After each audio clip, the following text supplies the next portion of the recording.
اعجاز جناب سیدہ۔ بسم اللہ الرحمن الرحیم۔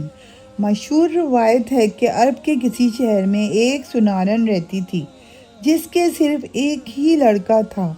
ایک روز جب سنارن کنویں پر پانی بھرنے لگی تو اس کا لڑکا بھی اس کے ساتھ ہو لیا۔ سنارن لڑکے کو کنویں کے قریب بٹھا کر پانی بھرنے لگی۔ کنویں کی دوسری طرف ایک کمہار رہتا تھا جس کی بھٹی اس وقت خوب دہک رہی تھی۔ لڑکا کھیلتے کھیلتے اس طرف نکل گیا۔ سنارن جب پانی بھر چکی تو کنویں کے قریب لڑکے کو نہ پا کر خیال کیا کہ گھر چلا گیا ہوگا۔ واپس گھر پہنچی تو گھر پر بھی نہ لڑکا موجود ملا۔ آخر ماں تھی بہت پریشان ہوئی اور روتی پیٹتی اپنے لخت جگر کی تلاش میں دوبارہ گھر سے نکلی۔ کنویں کے قریب آئی، جگہ جگہ ڈھونڈا، سر و گردوں پریشان پھرتی رہی، ہر ایک سے پوچھا مگر کوئی سراغ نہ ملا، پتہ نہ چلا۔ اسی طرح شام ہو گئی، یکایک شور ہوا کہ سنارن کا لڑکا کمہار کے آوے میں گر کر جل گیا ہے۔ یہ سن کر اسے انتہائی صدمہ ہوا اور اس قدر روئی کہ غش آ گیا۔ عالم غشی میں کیا دیکھتی ہے کہ ایک معظمہ نقاب پوش تشریف لائی ہیں اور فرماتی ہیں کہ غم نہ کر، تیرا بیٹا بہت جلد تجھ سے ملے گا، تو نیت کر لے، اگر میرا لڑکا صحیح و سالم کمہار کے آوے میں سے زندہ کھیلتا کودتا نکل آئے تو میں جناب سیدہ سلام علیہا کی کہانی سنوں گی۔ سنارن نے فوراً عالم غشی میں ہی نیت کر کے منت مان لی۔ جب آنکھ کھلی تو واقعی سنارن نے دیکھا کہ اس کا لڑکا خدا کے فضل و کرم سے ہنستا کھیلتا زندہ سلامت چلا آ رہا ہے اور اعجاز جناب سیدہ سلام علیہا سے اس کے جسم پر آگ نے کوئی اثر نہیں کیا، یہاں تک کہ لباس بدن بھی محفوظ رہا۔ بہنوں پڑھو درود محمد کے نام پر، صدقہ ہو آل پاک رسول کے نام پر۔ سنارن بچے کو لے کر خوشی خوشی بازار گئی، 2 پیسے کی شیرنی لی اور پڑوسیوں سے کہا میری مراد پوری ہوئی، میرے گھر چل کر جناب سیدہ سلام علیہا کی کہانی سنا دو۔ اگر کسی کو یاد ہو 6-7 گھر پھری لیکن ہر ایک نے یہی کہا کہ نہ ہمیں کہانی یاد ہے اور نہ اتنی فرصت کہ ان فضول باتوں کی طرف توجہ دیں۔ سنارن سب سے مایوس ہو کر جنگل کی طرف چل دی۔ کچھ دور چل کر وہی نقاب پوش معظمہ نظر آئیں اور فرمایا اے خاتون مت رو، چادر بچھا کر بیٹھ جا، میں کہانی کہتی ہوں، تو سن۔ پھر آپ نے فرمایا شہر مدینہ میں ایک یہودی رہتا تھا، اس کی لڑکی کی شادی تھی اور وہ یہودی جناب سیدہ رسول خدا صلی اللہ علیہ وسلم کی خدمت میں آیا اور کہنے لگا کہ میری لڑکی کی شادی ہے، آپ اجازت دیں تو میں شرف پاؤں کہ جناب سیدہ سلام علیہا میرے گھر تشریف لے جائیں۔ آپ نے فرمایا اس امر کے مالک حضرت علی ہیں۔ یہ سن کر حضرت علی کی خدمت میں حاضر ہوا اور عرض کیا کہ آپ اجازت دیں تو جناب سیدہ سلام علیہا میرے گھر تشریف لے چلیں۔ آپ نے فرمایا کہ اس امر کی مالک خود جناب سیدہ سلام علیہا ہیں۔ اس کے بعد یہودی نے جناب سیدہ سلام علیہا کے دروازے پر آواز دی اے بنت رسول، میری لڑکی کی شادی ہے، اگر آپ تشریف لے چلیں تو میری عزت بڑھ جائے گی۔ آپ نے فرمایا جناب امیر علیہ السلام سے اجازت لے لوں تو چلوں۔ یہودی نے کہا کہ میں رسول خدا اور شیر خدا کی خدمت میں گیا تھا، سب نے آپ ہی کو مختار کیا ہے۔ جناب سیدہ یہ سن کر متفکر ہو گئیں۔ اتنے میں جناب رسول خدا صلی اللہ علیہ وسلم تشریف لے آئے۔ جناب سیدہ نے عرض کیا کہ بابا جان آپ کی سخت توہین ہوگی، کیونکہ ان کی عورتیں عمدہ اور نفیس لباس و زیورات سے مزین ہوں گی اور میرے پاس وہی پھٹے پرانے کپڑے جن میں جا بجا خرمے کے پیوند لگے ہیں۔ رسول خدا صلی اللہ علیہ وسلم نے فرمایا بیٹی اسی حالت میں جاؤ جو مرضی معبود۔ چنانچہ جناب سیدہ رضی اللہ تعالیٰ جانے کو تیار ہو گئیں۔ اپنی ڈیوڑی تک نہ پہنچی تھیں کہ حوران جنت آسمان سے نازل ہوئیں اور جناب سیدہ کو لباس فاخرہ پہنایا۔ کچھ حوریں دائیں اور بائیں اور کچھ پیچھے اور آگے روانہ ہوئیں۔ اس شان سے جناب سیدہ کی سواری یہودی کے مکان پر پہنچی۔ جو ہی آپ یہودی کے مکان پر پہنچی، تمام مکان آپ کے نور سے روشن ہو گیا اور ایسی خوشبو پھیلی کہ دور دور تک محسوس ہونے لگی۔ یہ تجمل، یہ وقار دیکھ کر تمام یہودی عورتیں بے ہوش ہو گئیں۔ تھوڑی دیر کے بعد سب کو ہوش آیا مگر دلہن کو نہ آیا۔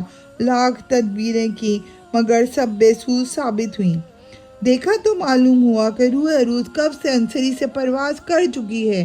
آنن فانن شادی کا مکان ماتم کدا بن گیا۔ جناب سیدہ رضی اللہ تعالیٰ کو یہ دیکھ کر بہت تشویش ہوئی اور فرمایا کہ اطمینان رکھیے، ابھی ہوش آ جاتا ہے۔ اس کے بعد فوراً آپ نے 2 رکعت نماز پڑھ کر دعا کے لیے ہاتھ بلند کیے اور کہا کہ اے میرے معبود، میں بنت رسول ہوں، صدیق کا نام رکھا ہے تو نے بطول کا، جھوٹا نہ کیجیو مجھے صدقہ رسول کا۔ اے میرے معبود، برحق میں تیرے رسول کی بیٹی ہوں، میری عزت تیرے ہاتھ میں ہے۔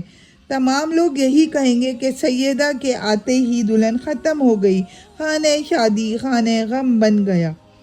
کچھ دیر نہ گزری تھی کہ آپ کی دعا قبول ہوئی اور دلہن کلمہ شہادت پڑھتی ہوئی اٹھ بیٹھی۔ بہنوں، پڑھو درود محمد کے نام پر، صدقہ ہو آل پاک رسول کے نام پر۔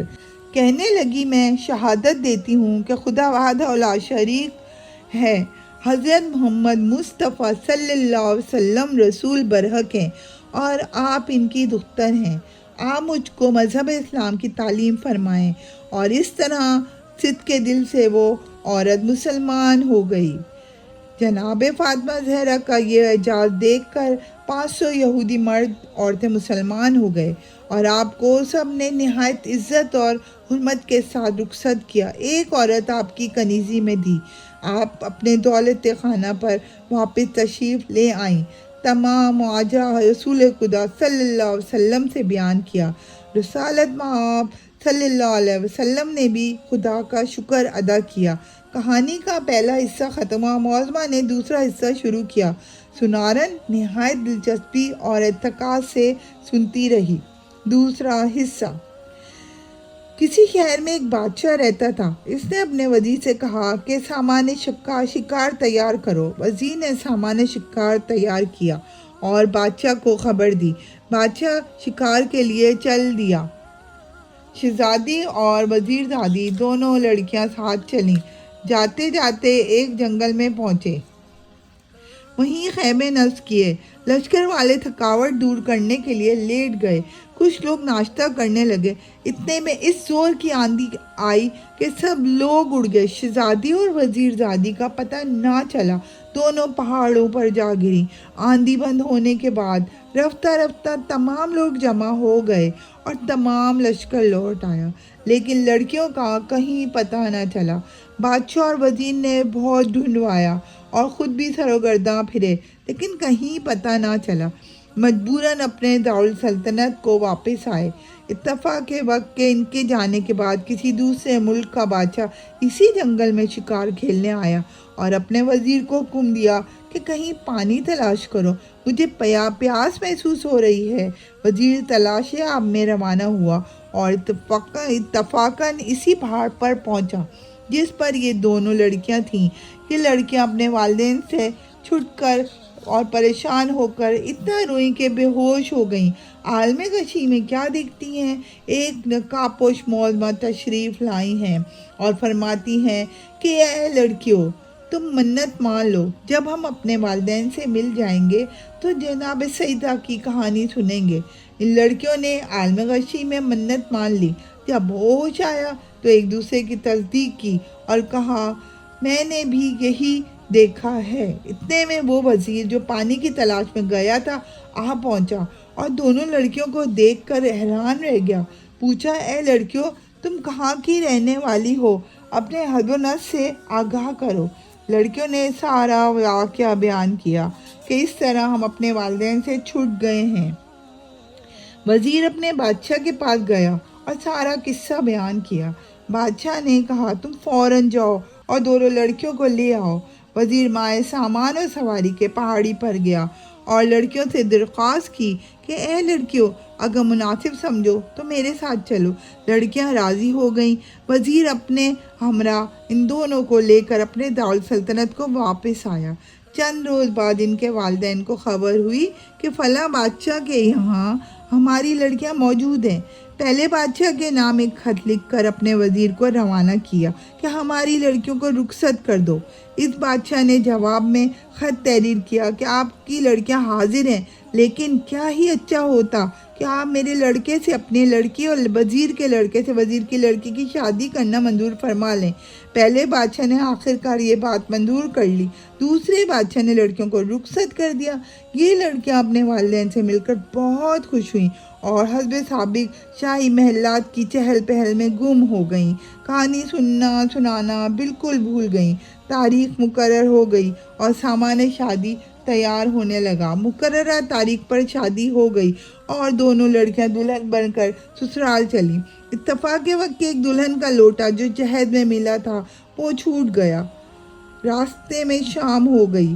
آخر لوگوں نے قیام کیا اور لوٹا تلاش کیا مگر نہ ملا۔ معلوم ہوا کہ لوٹا گھر پر ہی چھوٹ گیا ہے۔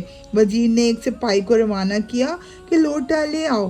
سپاہی گیا تو دیکھتا کیا ہے، جہاں محل تھا وہاں میدان ہے، نہ تخت ہے نہ تاج ہے، نہ بادشاہ ہے نہ فوج، صرف میدان میں لوٹا رکھا ہے۔ چاہا کہ لوٹا اٹھا لے، جیسے ہی ہاتھ بڑھایا یکایک اس لوٹے میں سے سانپ نے پھن نکالا۔ سپاہی اچھل کر پیچھے ہٹ گیا۔ اس نے بہت کوشش کی کہ لوٹا حاصل کر لے، لیکن ممکن نہ ہوا۔ خیر اپنے بادشاہ کے پاس گیا اور سب ماجرا بیان کیا۔ بادشاہ کو یہ سن کر بہت حیرت ہوئی کہ ابھی تو میں سب کو صحیح و سالم چھوڑ کر آیا ہوں، اتنی دیر میں کیا ہو گیا؟ المختصر بادشاہ دلہنوں کے پاس گیا اور کہا یہ کیا ماجرا ہے؟ معلوم ہوتا ہے تم جادوگر کی لڑکیاں ہو۔ یہاں تک آنے میں یہ گل کھلائے ہیں، گھر تک جانے میں نہ جانے کیا کرو گی۔ اس وقت تم کو قید کرتا ہوں، صبح قتل کر دوں گا۔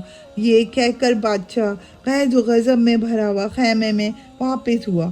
جب دونوں لڑکیوں نے سنا کہ کیا ماجرا ہے تو ایک دوسرے کے گلے مل کے خوب روئیں اور کہنے لگیں کہ خداوند یہ کیا ماجرا ہے، کل شادی ہوئی ہے، آج قید خانے میں ہے، صبح قتل کر دیے جائیں گے۔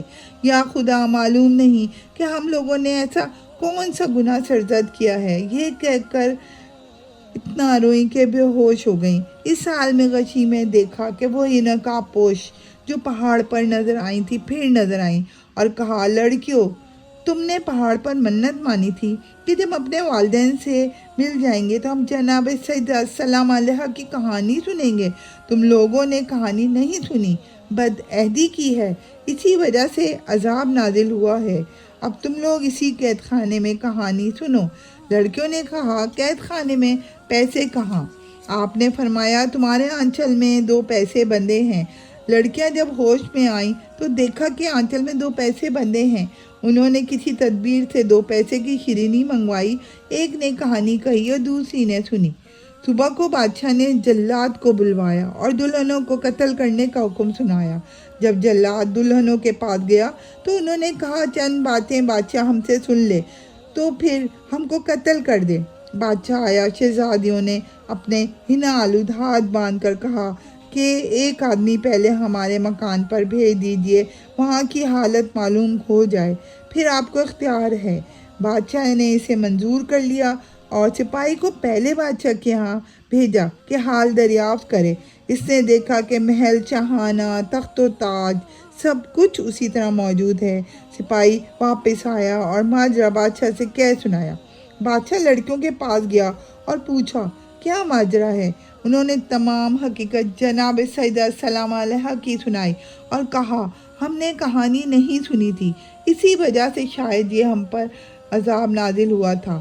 بادشاہ نے یقین کر لیا اور لڑکیوں کو جو اب شہزادے اور وزیرزادے کی دلہنیں تھیں رہا کر دیا۔